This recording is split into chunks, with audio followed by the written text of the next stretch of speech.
Hey guys, welcome to my channel. So today, Mary Kay was kind enough to send me some PR samples of their new launches. So I am very curious to try them. I am not a Mary Kay rep. I am not affiliated with any Mary Kay reps. I have an acquaintance that sells them, but I am not trying to push them. They were sent to me by the brand, not a consultant, just to try out and share with you guys. So if you guys would like to hear what I think of the CC Cream Concealer, Puffiness Reducer, Heart-Shaped Lipstick, Cream Blushes, and more, then just keep watching.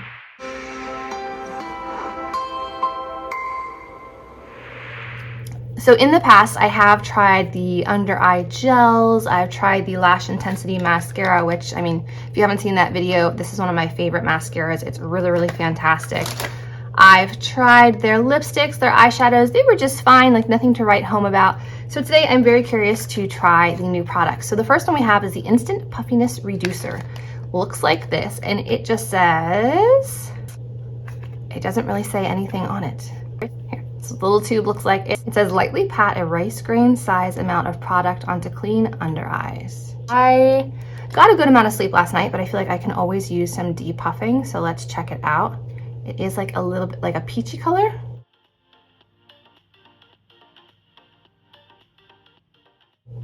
And I did use my Smashbox primer water on my face, and that's it today. I didn't want to mess with any of the products. It feels very cooling. I don't know, we'll see. So that's the first product. We'll see what happens as we go throughout the video. Next product that we have is a concealer. This is the Perfecting Concealer, and I have the shade Light Ivory, which hopefully will work. I don't know if this is full coverage, light coverage.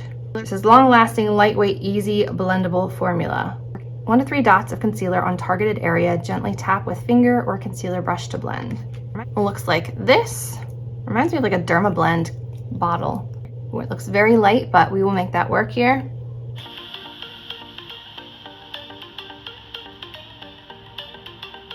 I'm not much of a fingers or concealer brush person, so I'm going to use my sponge.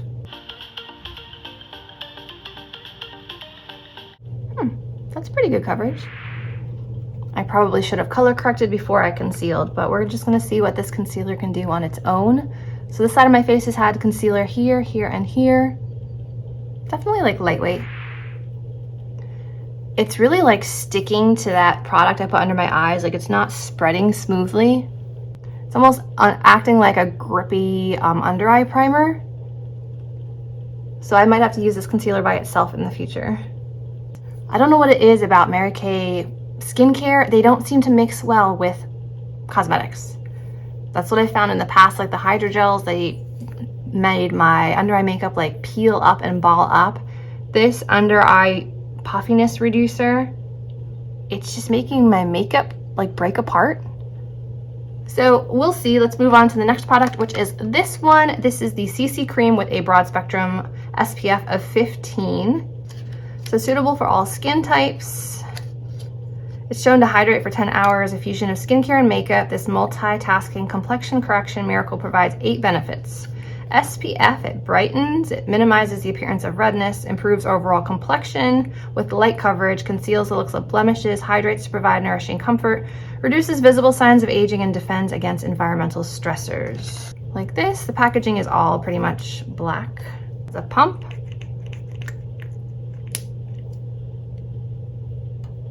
And that should work. Apply to entire face and blend gently with your fingertips to achieve a natural looking glow. All right, I don't like using my fingertips, guys, so back of the hand, and we're going to use a sponge. This might be a little too peach, we'll see. I used to use a Mary Kay foundation back when I was in my mid-20s, first married. I used an under eye cream, and I used I want to say a foundation from them. It might have been this one. They might have just changed the formula a bit. But yeah, I would apply it with my fingers. That was before I learned about sponges and makeup brushes. All right, it's definitely like skin-like and very light coverage. You can kind of see redness on this side. A little bit of glow on this side. I wonder if this is more of like a glowy product, because it definitely looks a little bit more satin. I feel like the one I'd previously used from them was more of like a matte finish product. But that's been 15 years. And one of the nice things that I can tell you already about this is it's setting down itself. Like it's not going to need to be powdered. And I do still have like a bit of a radiant finish, which is nice. And I would say that it is a pretty good match for my skin tone. So while it doesn't give me like high coverage, it covers enough. I just don't know how long it's going to wear during the day. So far we've tried the puffiness reducer, which I really don't know if it's done anything except for make my concealer not go on smoothly. We've tried the concealer, which is like a lightweight concealer, and then we tried the CC cream, which surprisingly I do like. It's going to set down. It still gives me a bit of a radiance, which I appreciate, and a little bit of SPF. While there's probably not enough SPF in this to protect your skin, I would still use an SPF product underneath. I do think that the finish looks really nice. So if you prefer more of like a natural satin finish, lightweight face product, you might really enjoy this. So next up, we have two of their new gel blushes. These are the gel cream blushes, and I have Simple Rose and Blushing Pink, which I don't normally go for the pinks. I go for more like the tan neutral shades, but we'll give it a try. Again, the standard black packaging. The packaging reminds me a lot of the Maybelline gel blush packaging. I clearly squeezed out way too much, but this is the deeper shade. This one is Simply Rosy. Oh, it's much more pigmented than I was expecting. I was expecting this to be like a sheer product similar to the Maybelline gel cream blushes, but this is definitely not that. So while I have it on my finger, I'm just going to tap it onto my cheek. And I probably used way too much. Here.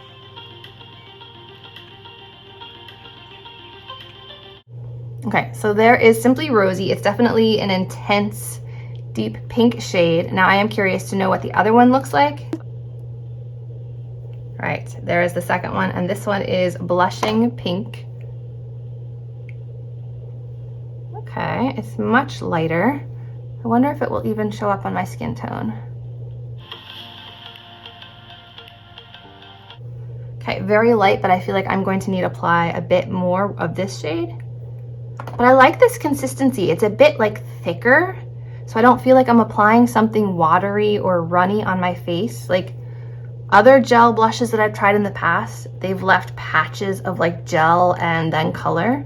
This one is a nicely mixed consistency, and I really like this formula. It almost feels like you're putting on like a cream lipstick with how consistent it is in color. And that just gives me like a light bubblegum pink shade. I feel like this would look beautiful if you were like a redhead or super fair. This shade might look beautiful on deeper skin tones, but I don't feel like either of these are really like my perfect shade. So we have the deeper one and the lighter one, and otherwise I do believe they have several other shades to try out, but I really like this formula. And it doesn't stay sticky, which I like, so like things aren't going to be sticking to my face all day. Same with the CC cream. Like I still have the glow, I've got the SPF, but I don't have the stickiness. So while the concealer didn't do enough for my under eyes, I would definitely need to color correct first and maybe get a more high coverage concealer for the under eyes. It did a really nice job of covering my acne scarring, the redness around my nose. So it did a good job. It's just not like a high coverage product that I would typically reach for. But we have a few more products to try out, so let me hop off, bronze up a little bit, and we'll be back to try the last two products. Okay, went ahead and applied a little bit of the Bare Minerals Invisible Bronze in Tan along the hairline, and some of the Beauty Counter Cheeky Clean Cream Blush in Chai, which I like using as like a cream bronzer base and something to kind of neutralize pinky blushes. So next we have a product that I've seen a lot. This is the heart-shaped lipstick. Oh, the packaging is really cute. It's got the hearts all over it. Oh my goodness. This is adorable. It's, I believe, a click-up lipstick. You guys see this? Really, really cute. The shade looks like right up my alley. Ooh. While the heart definitely leans for the tip of the heart to be broken, that shade is really nice, so let's try it.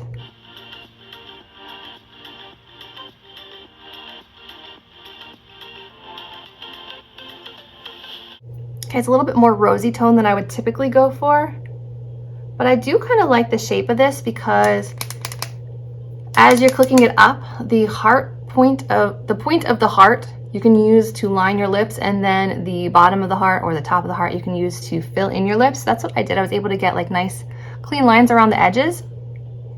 There's something slightly fruity, but on the lips I don't feel anything, I don't taste anything. Really nice formula, cute design, you know, who doesn't like a heart-shaped lipstick, a heart-shaped blush? So the last product is a mascara that's new to me. This is the Lash Love Fanorama mascara. Like I mentioned, I love the Lash Intensity mascara from Mary Kay. It's been a little while since I've used it, but I remember it being fantastic. So this one is in I Love Black. And in case you weren't aware, pink is like an iconic color for Mary Kay. When their sales reps reach like, I don't know, so many years and so many dollars that they've earned, they can get like a pink Cadillac, which is kind of fun. Like I said, I am not a consultant, never have been a consultant, don't plan to be a consultant. I'm just trying it out because it's a beauty brand that intrigued me with some new launches that I wanted to share with you guys. So this is what the mascara tube looks like, bright pink and kind of hourglass on the bottom and the top. I'm not sure if you can see that, but it definitely like slopes in. It is a rubbery bristle wand, so not fibery like the Lash Intensity, which is generally what I go for. This one's definitely spiky, but it has lots of little spikes and it is slightly hourglass. So let's zoom in and see how this mascara works.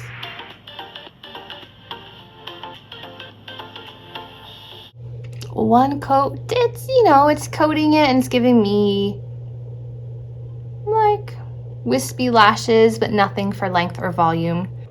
I don't know the claims on this mascara. I don't know if it's supposed to curl or lengthen or volumize.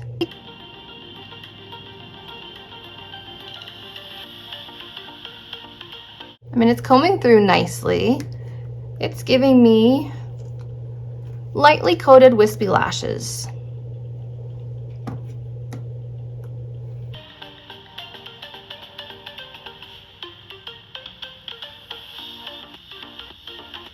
But they're not clumping together, which I appreciate. This is my third coat of mascara, and while I am getting quite a bit on the lid, which is fine, I can just wipe it off once it's dry.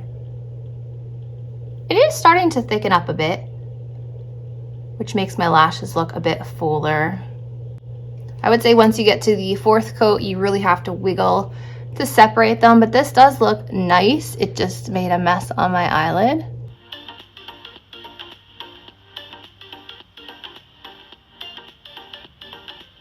I'm gonna let this dry, do the other eye, and we'll come back to try the lower lash just so it has time to dry and not smudge all over my lids. Okay, so I think the top lashes have had a chance to dry a bit. So now let's try the lower lashes. And I'm noticing that there are like bristles at the very tip of this wand. So perhaps for people that like comb their lower lashes this way, that's what that's for. I generally don't do that, but I might try that on the other eye.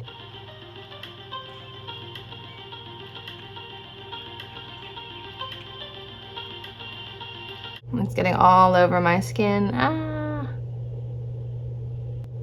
right, I'm gonna say this is a very wet formula. Like, it's going to get on your lids, it's going to get on your skin. It's not a dry formula. It's one of those like messy ones. You can see that it's smudged all over the place. It's gonna take a lot of work to clean it up, but let's try on the other side, the tip of the brush, combing down like some people do.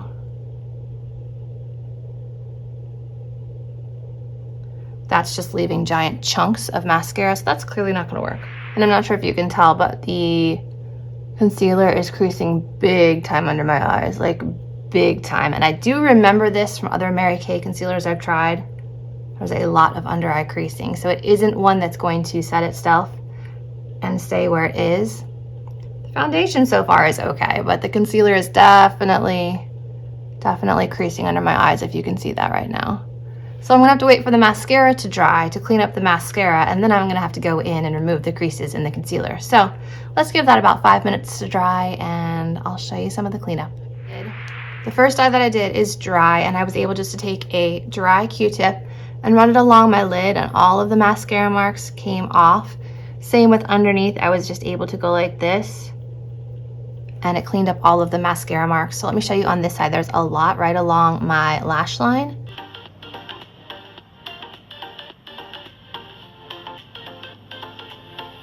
And see how all the mascara marks are gone? Same with underneath. You can just kind of go underneath your lash line once they're dry. And it gets rid of all of those mascara smudges. Now I did have creasing under here, so I'm also going to go in, kind of clean up some of the concealer that settled into the creases under my eyes. Now I didn't set with powder because the foundation, the CC cream, didn't really need it. But this is what my lashes look like after about 3 to 4 layers of the Lash Love Fanorama mascara. Now I guess Fanorama, it's supposed to fan them out and give them volume, which it did. I just don't think it does as great of a job at volume as the Lash Intensity. I didn't want to open this one just because I have already tried it and I'm going to save it for when I want like a Ba-Bam mascara again. And I figured I would try one I haven't tried before. Okay, so now that I've tried all the products, let me give you my thoughts on the products. Do I think I look de-puffed with this instant puffiness reducer? I don't know. I feel like my puffiness is in my cheeks and I have hollows under my eyes. So perhaps I need something that works the opposite way, that puffs up the under eyes and depuffs the cheeks. Maybe that's just called exercise and weight loss. I'm not really sure. So I don't know about this one. I'm not seeing anything amazing in the under eyes. And honestly, I just think that this messed up the application of makeup, which is a trend that I feel like I've seen in Mary Kay products, and I'm not sure why. The Perfecting Concealer, I liked it on the face, but I don't particularly like it under the eyes. It was settling into lines. Didn't provide great coverage. I mean, I can still see my blue bags. I don't know if you guys can. I'm sure I will hear it from my husband when he gets home. He is pretty good at noticing when things are showing up or when things are well covered. So he will probably tell me if I look tired or if my makeup looks good today. So we'll see, but right now up close, I'm seeing a lot of blue bags that, like I said, I'll have to try this with a color corrector and setting it with powder and see if that makes any difference. And I'll leave an update right here if the color corrector helps, if setting with powder helps, or if it still is just a light coverage item that settles into creases. So stay tuned for an update on that one. I am pleasantly surprised by the CC cream. Normally it doesn't give me like enough. And I think that this looks really nice. It looks very like radiant without looking oily.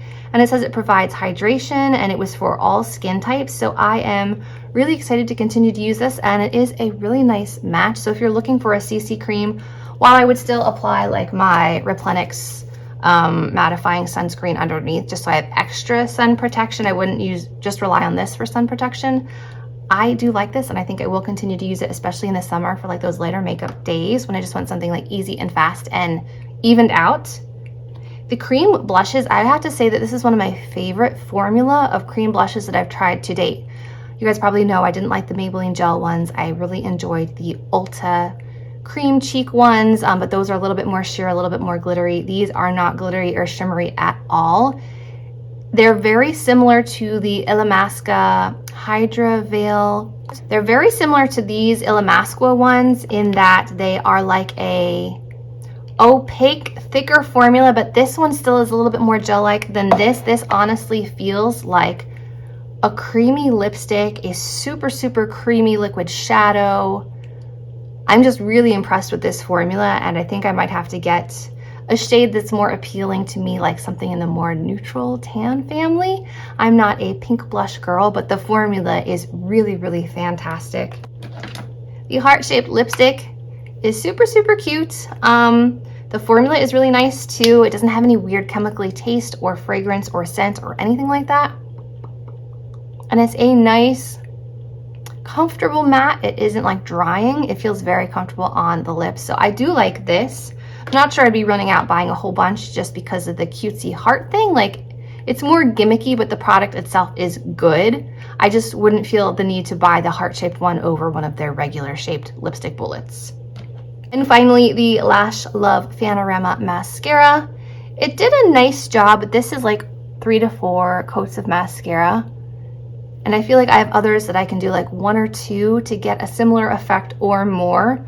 So while I do like the end result and I will continue to use it, like it's not sticky right now and it feels like it's going to hold the curl really well. Like it's dry and not going anywhere. I don't know. I have others that I like more. So not a bad mascara. Definitely a little bit on the messy side, needing some cleanup, or a good amount of cleanup, I should say. But it still did a nice job with my lashes, so can't complain. So I hope you guys enjoyed trying out these new products from Mary Kay along with me. If you did enjoy this video, remember to give it a thumbs up, subscribe to my channel, and I'll see you in my next video. Bye guys.